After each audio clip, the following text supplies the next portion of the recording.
மீன ராசிக்காரர்களுக்கு ஒரு அருமையான காலகட்டம் அப்படின்னு சொல்லலாம். ஒரு 4 விஷயத்தை தவிர மற்ற விஷயங்கள் எல்லாமே பரவாயில்லையா இருக்குது. அந்த 4 விஷயத்தில் கொஞ்சம் எச்சரிக்கையாகவும் கொஞ்சம் எச்சரிக்கைன்னு கூட சொல்ல முடியாது, ரொம்பவே எச்சரிக்கையாகவும் சில ஆபத்தான விஷயங்களை தவிர்த்து கொஞ்சம் ஸ்டெப்பை கொஞ்சம் பார்த்து எடுத்து வைக்கக்கூடிய ஒரு காலகட்டமாக இருக்குதுங்க. வீடு கட்டணும் அப்படின்னு ஆசைப்படுறவங்களுக்கு ஒரு அருமையான காலகட்டமாக இந்த காலகட்டம் உங்களுக்கு அமையுது. வண்டி வாகனம் வாங்கக்கூடிய காலகட்டம், நிலபலங்கள் கிரயங்கள் நடக்கக்கூடிய காலகட்டம், பூர்வீக சொத்து வழக்குகள் எல்லாமே தீரக்கூடிய காலகட்டம், பூர்வீக சொத்தினால் நன்மை பெறக்கூடிய ஒரு காலகட்டம், உங்களுடைய தாய் தந்தையர் மூலமாகவும் மாமனார் மாமியார் மூலமாகவும், அதாவது உங்களுடைய பெண்களாக இருந்தாலும் சரி ஆண்களாக இருந்தாலும் சரி, தாய் தந்தையர் மூலமாகவும் மாமனார் மாமியார் மூலமாகவும் லாபகரமான விஷயங்கள் நடக்கும். அப்படின்னா என்னது, பூர்வீக சொத்துக்கள் வந்து உங்களுக்கு கைக்கூடி தரத்துக்கான ஒரு காலகட்டமாக இருக்கும். விட்டு போன தொகைகள் எல்லாம் கைக்கு வரக்கூடிய ஒரு காலகட்டம். யார்கிட்டயாவது அமௌண்ட் கொடுத்துருப்பீங்க, அந்த அமௌண்ட்டு வருமா அப்படின்னு நினச்சிட்டு இருப்பீங்க, அந்த அமௌண்ட்டெல்லாம் அவங்க கைக்கு வந்து சேருங்க. அந்த மாதிரி ஒரு காலகட்டமாகவும் அமையுது.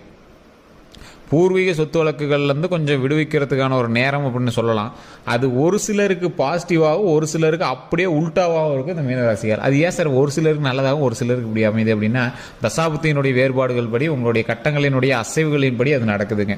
ஏன்னா மீனராசியில் இருக்கிற எல்லாருக்கும் ஒரே மாதிரி நடக்கிறதில்ல. காரணம் என்ன, தசாபுத்தி வேறு, நட்சத்திரம் வேறு, லக்கினம் வேறு. ஸோ அதுக்கு தகுந்தாற் போல தான் உங்களுடைய அசைவுகளும் நகர்வுகளும் நடக்குதுங்க. ஸோ அதை வந்து தெரிஞ்சுக்கணும் அப்படின்னா கீழே டிஸ்கிரிப்ஷன் நம்பர் கொடுத்து நீங்கள் ஃபோன் பண்ணி பேசி தெரிஞ்சிக்கலாம். அப்படி இல்லை சார் நான் லோக்கல்லே பார்த்துனா லோக்கலில் பார்த்துக்கலாம். லோக்கலில் பார்த்து சாட்டிஸ்ஃபை ஆகாதவங்க அந்த ஜாதகத்தை வந்து நீங்கள் கீழே நம்பருக்கு ஃபோன் பண்ணி பேசி தெரிஞ்சு நீங்கள் வந்து பார்த்துக்கலாங்க. இந்த ராசிக்காரங்களுக்கு எதை தொட்டாலும் சின்ன சின்ன அசைவுகளும் சின்ன சின்ன ஜர்க்கும் ஆகும். காரணம் என்ன, இந்த ராசிக்காரர்கள் எப்போ எதை பண்ணாலும் கொஞ்சம் கவனத்தோடையும் கொஞ்சம் நிதானத்தோடையும் பண்ணும் அப்படிங்கிற ஒரு காலகட்டம். ஆனால் இங்கே நிதானத்தோடு பண்ணுறதில்ல. ஏன், ஒரு படபடப்பு, ஒரு பரபரப்பு, ஒன்று புதுசாக பண்ணுறோம் அப்படிங்கிற ஒரு எக்ஸைட்மெண்ட்டில் நீங்கள் வந்து பண்ணிடுவீங்க. அதே மாதிரி வார்த்தைகளை ஒருத்தர்கிட்ட பேசும்போது பார்த்து விடணும். அது சில நேரங்களில் சண்டையில் உங்களுக்கு முடியறதுக்கான வாய்ப்புகள் அதிகம். சொந்த பந்தங்களுக்குள்ள வார்த்தைகள் விடும்போது சண்டைகள் வரதுக்கான வாய்ப்புகள் அதிகம். அதை கொஞ்சம் பார்த்துக்கணும். கணவன் மனைவிக்கிடையே தேவையில்லா சண்டைகள் இருக்கிறதுக்கான வாய்ப்புகள் அதிகம். அதனால் அந்த வார்த்தைகளை கொஞ்சம் கவனமாக செலுத்தணும். பார்த்து உச்சரிப்புகளையோ இல்லை நாவடக்கம் உங்களுக்கு ரொம்ப தேவைங்க.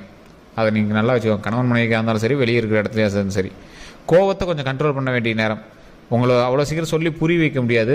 சட்டுன்னு கோவப்பட்டுருவீங்க. அவ்வளோ சீக்கிரம் கோவமும் பட மாட்டீங்க. கோவப்பட்டுட்டா சட்டுன்னு ரொம்ப இன்க்ரீஸ் ஆகிடும். ஸோ அந்த மாதிரி ஒரு ஆள் இந்த மீனராசிக்காரங்க. நல்ல மனசு, அதனால தான் சட்டுன்னு கோவம் வந்துடுது. அதாவது நல்ல குணம் இருக்கிறவங்களுக்கு திடீர்னு கோவம் வந்துடும். அந்த மாதிரி ஆட்கள். ஸோ கொஞ்சம் பொறுமையாக எந்த விஷயம் பண்ணாலும் கொஞ்சம் பொறுமையாக பண்ணுங்கள். அந்த பொறுமையினால் மிகப்பெரிய நன்மை நடக்கக்கூடிய ஒரு காலகட்டம். ஸோ எந்த விஷயம் பண்ணாலும் கொஞ்சம் பொறுமையாக ஹேண்டில் பண்ணுங்கள். தொழில் ரீதியான விஷயங்களில் கவனம் செலுத்துங்க.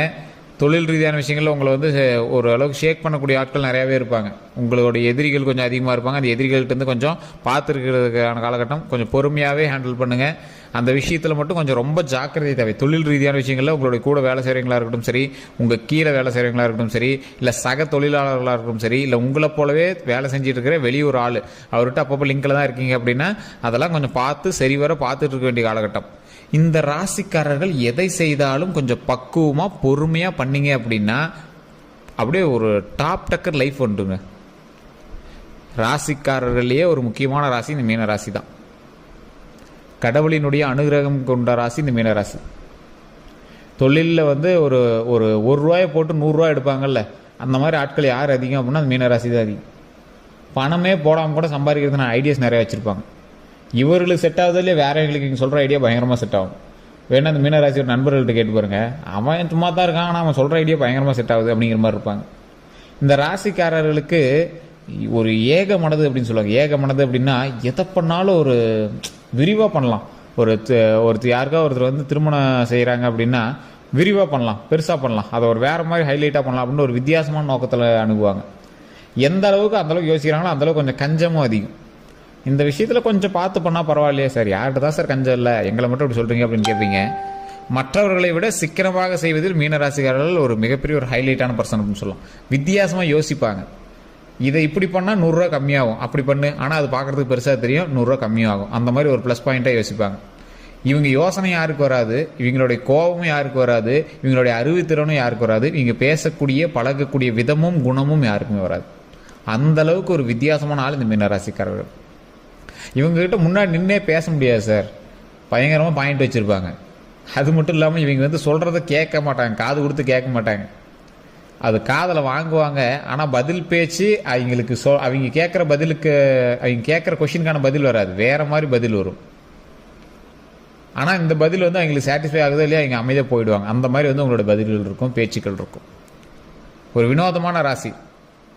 இந்த ராசிக்காரர்கள் மகிழ்ச்சியாக வாழக்கூடியவர்கள். மகிழ்ச்சி அப்படின்னா இந்த ராசிகிட்ட தான் போய் நிற்கணும்.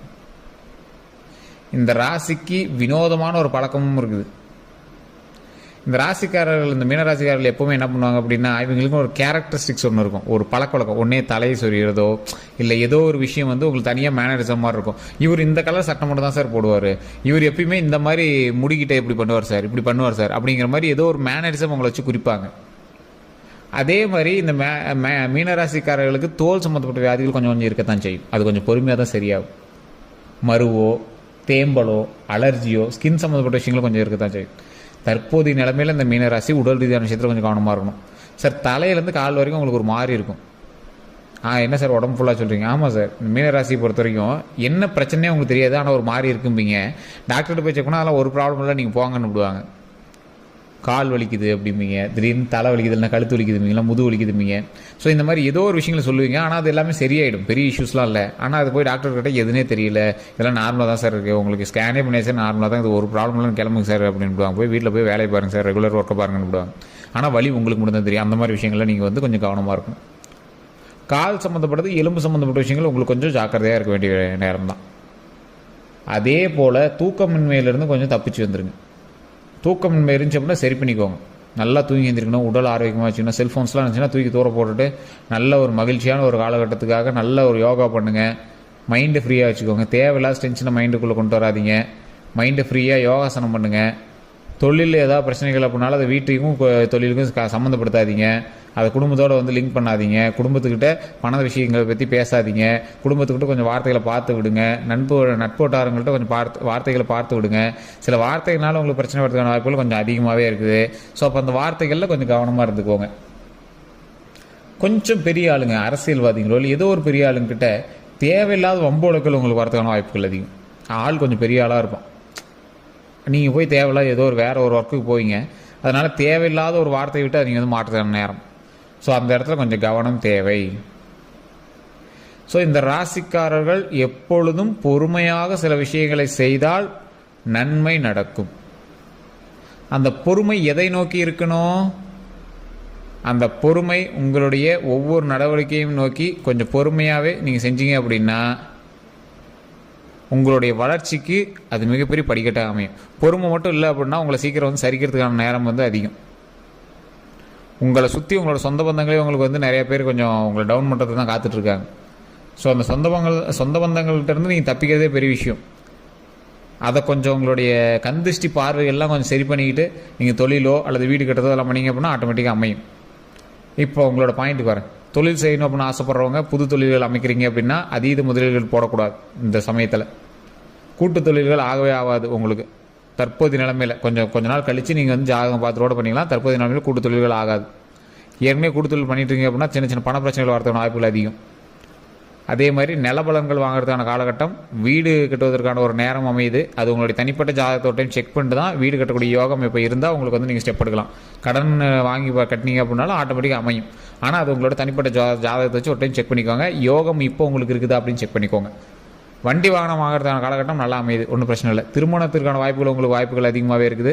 குழந்தை பேருக்கான வாய்ப்புகளும் அதிகமாகவே இருக்குது. அதனால் அதுவும் கவலை இல்லை. திருமணத்திற்கு ஸ்டெப் எடுத்தீங்க அப்படின்னா வாய்ப்புகள் அதிகம். கொஞ்சம் பொறுமையாக எந்த விஷயம் பண்ணாலும் பண்ணுங்கள். மற்றபடி எந்த ஒரு இஷ்யூஸும் கிடையாது.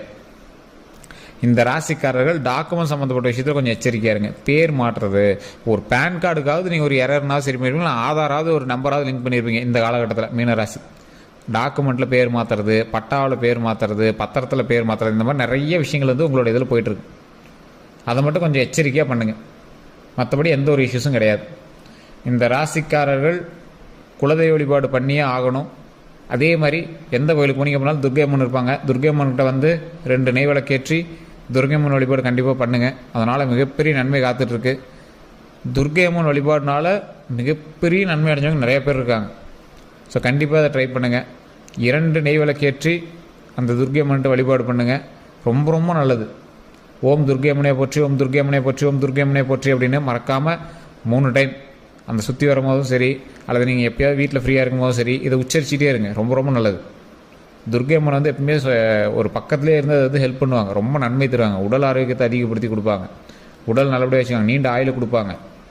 ஸோ துர்க்கை அம்மன் வழிபாடு மிகப்பெரிய ஒரு நல்ல ஒரு ராஜ வழிபாடு அப்படின்னு சொல்லுவாங்க. அரசர்கள் எப்பவுமே கோயிலை சுற்றி வரும்போது வழிபடுறதுக்காகவே பெரிய பெரிய தெய்வங்களோட சிலைகள் எல்லாத்தையுமே சுற்றி வச்சுருப்பாங்க. அது பெரிய தெய்வத்திலே முக்கியமான தெய்வம் துர்க்கை அம்மன். ஸோ சுற்றி வரும்போது துர்க்கை அம்மன் வழிபாடு பண்ணிட்டு நீங்கள் வந்து மற்ற விஷயங்கள் பண்ணிங்க அப்படின்னா மிகப்பெரிய நன்மை நடக்கும். போருக்கு போகும்போது துர்க்கை அம்மன் வழிபாடெலாம் அவ்வளோ நல்லது. உயிரை காப்பாற்றி கொடுக்கக்கூடிய அம்மன் ஒரு துர்க்கை அம்மன். ஸோ அதனால் எப்போவுமே வந்து துர்க்கை அம்மன் வழிபாடு பண்ணுங்கள், ரொம்பவே நல்லது. வேறு எந்த ஒரு கருத்துக்கள் இருந்தாலும் மறக்காமல் கீழே டிஸ்கிரிப்ஷனில் ஃபோன் நம்பர் கொடுத்துருங்க, அந்த ஃபோன் நம்பருக்கு ஃபோன் பண்ணி பேசி தெரிஞ்சுக்கலாம். அதே மாதிரி நம்மளோட சேனலை சப்ஸ்கிரைப் பண்ணாமல் இருந்தால் சப்ஸ்கிரைப் பண்ணிக்கோங்க, பக்கத்தில் பெல் பண்ண மறக்காமல் ப்ரெஸ் பண்ணிக்கோங்க. அதே மாதிரி இந்த ராசிக்காரர்கள் நம்மளுடைய சேனல் ஃபேஸ்புக்கில் பார்த்துருக்கீங்க அப்படின்னா கண்டிப்பாக ஃபாலோ பண்ணிக்கோங்க. உங்களோட நண்பர்களுக்கு பகிருங்க. உங்களுடைய நண்பர்களுக்கு யாருக்கு மீன ராசி இருக்குது அப்படின்னு கீழே வந்து மறக்காம கமெண்ட் செக்ஷனில் பார்த்துருங்க. உங்களோட ஃபேமிலியில் யாருக்கு வந்து மீன ராசி இருக்குது அப்படின்னு